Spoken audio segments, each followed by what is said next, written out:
श्री गुरु चरण सरोज रज निज मन मुकुर सुधारि। वर्णहु रघुवर विमल जस जो दायक फल चार। बोलिए सियावर रामचंद्र की जय। श्री राम मैं सब जग जानी करऊं प्रणाम जोर जुग पानी। आइए आज राम राज्य की न्याय व्यवस्था क्या है, इस पर कुछ विचार करते हैं। भगवान राम का जो राज्य है वो समाज और व्यक्ति की संपूर्णता का चरम बिंदु है। राम राज्य में कोई न्याय व्यवस्था नहीं, कोई न्यायाधीश नहीं, कोई न्यायालय नहीं। क्यों? कि व्यक्ति का मन इतना परिशुद्ध हो गया है, इतना पवित्र हो गया है कि उसके अंतःकरण में बुराई का उदय नहीं हो सकता, होता ही नहीं। हम समझते हैं आज की कानून से न्याय का राज्य स्थापित होगा। राम राज्य कानून अच्छा हो जाएगा तो राम राज्य हो जाएगा। कहते हैं यहाँ राम राज्य हो गया। राम राज्य का अर्थ है कि किसी भी प्रकार की व्यवस्था की आवश्यकता न रहे। आप देखिए, कानून की, धर्म की, व्यवस्था की आवश्यकता इसलिए पड़ती है कि व्यक्ति लेना तो जानता है पर देना नहीं जानता, और उसका बस चले तो छीनने की प्रवृत्ति आ जाए। तो जो केवल लेना और छीनने की प्रवृत्ति है, इस पर नियंत्रण रखने के लिए व्यवस्था है, कानून है, धर्म है। जब लेन देन का उचित संतुलन नहीं होता वो अधर्म राज्य है। जैसे दुर्योधन है, कहता है सूच्याग्रम नैव दश्यामि, मैं सुई की नोक की बराबर दूंगा नहीं और लूंगा सब कुछ।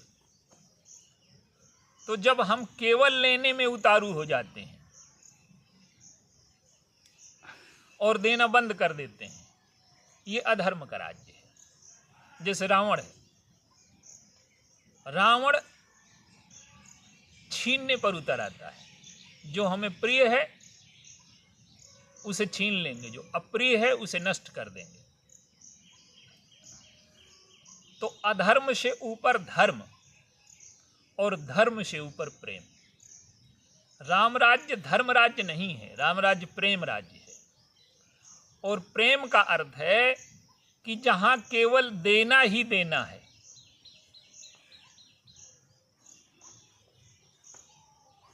जहां लेने का प्रश्न ही नहीं है, जहां समर्पण पूर्ण हो गया है। भगवान राम को आज की भाषा में कहें तो देश निकाला दे दिया गया, राज्य छीन लिया गया। वो न्याय का प्रश्न नहीं उठाते कि मैं सूर्यवंश का बड़ा पुत्र हूं, संविधान के अनुसार मेरा अधिकार बनता है, और घोषणा भी हो चुकी है, गुरुजी कह भी चुके हैं, मंत्रियों ने प्रस्ताव पारित कर दिया है, और मेरा कोई अपराध भी नहीं है, मैं क्यों वन को जाऊं। और ये बात पिताजी जाने, हमारी माताजी कैकेयी जी जाने, लेकिन भगवान राम इसे न्याय का प्रश्न नहीं बनाते। माता पिता की आज्ञा का पालन करना ही धर्म है। जिनसे हमने इतने दिन लिया, उनकी प्रसन्नता के लिए हम जीवन में कुछ न दें। तो जो त्याग का मार्ग है, जो समर्पण का मार्ग है, उनके मन में भाव एक है कि मैं राजा बनूंगा तो लोग कहेंगे कि राम राजा है, और मेरा छोटा भाई राजा बनेगा तो मेरी पदोन्नति हो जाएगी, मैं राजा का बड़ा भाई हूं। तो जो छोटों को बड़ा बनाने की प्रवृत्ति है, अपना सब कुछ दे देने की प्रवृत्ति है, तो सेवा, त्याग, समर्पण, ये राम राज्य के मूल बिंदु हैं। तो जब अयोध्या का क्या है, अयोध्या में सबने देना सीखा। भरत जी को राज्य मिला तो भगवान राम को लौटाने चले गए। भगवान राम को मिल रहा है तो उन्हें बड़ी प्रसन्नता हुई कि भरत को मिल जाएगा। लक्ष्मण जी और शत्रुघ्न जी तो समर्पण की साकार मूर्ति हैं।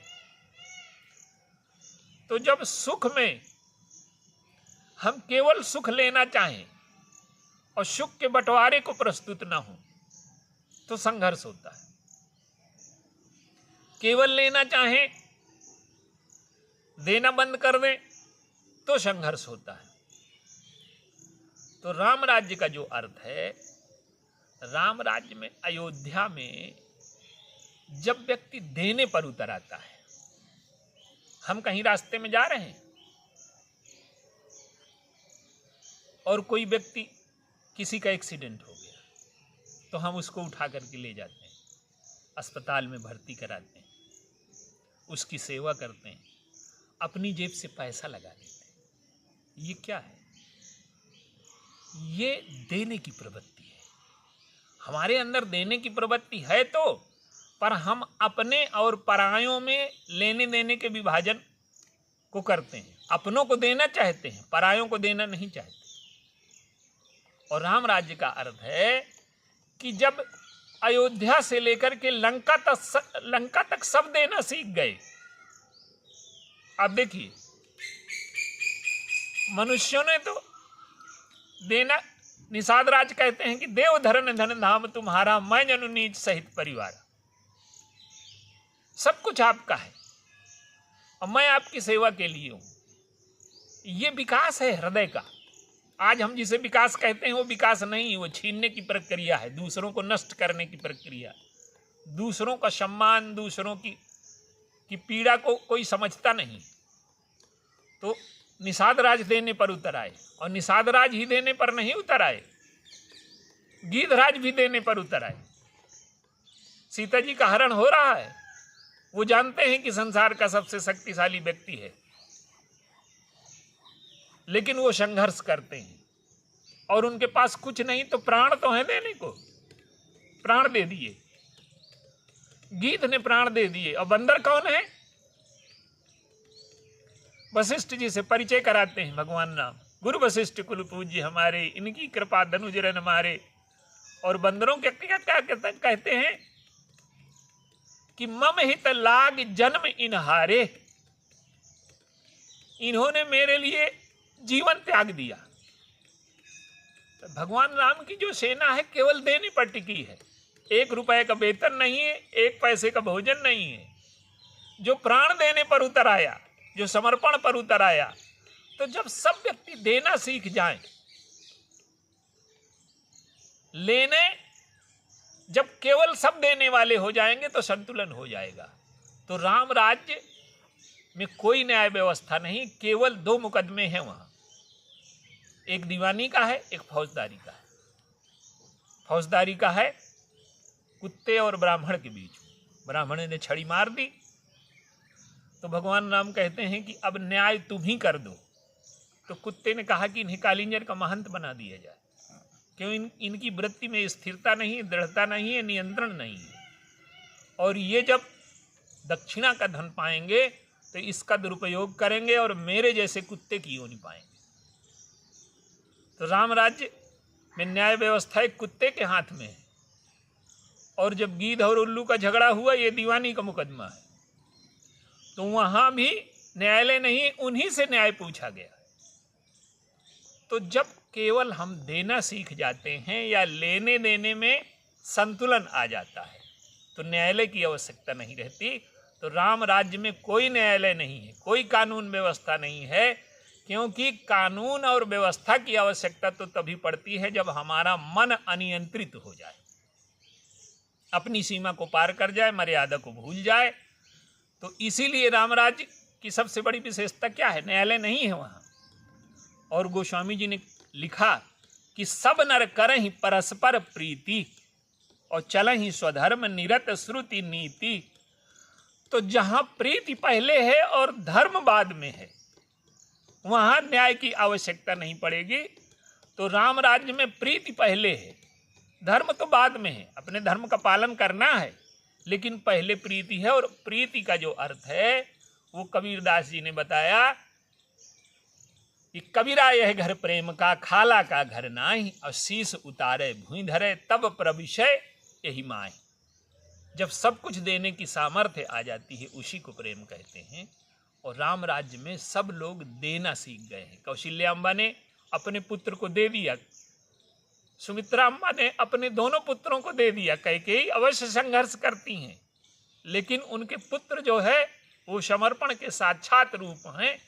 तो राम राज्य में जब व्यक्ति देना ही देना सीख जाता है, इसलिए वहाँ न्याय व्यवस्था नहीं है।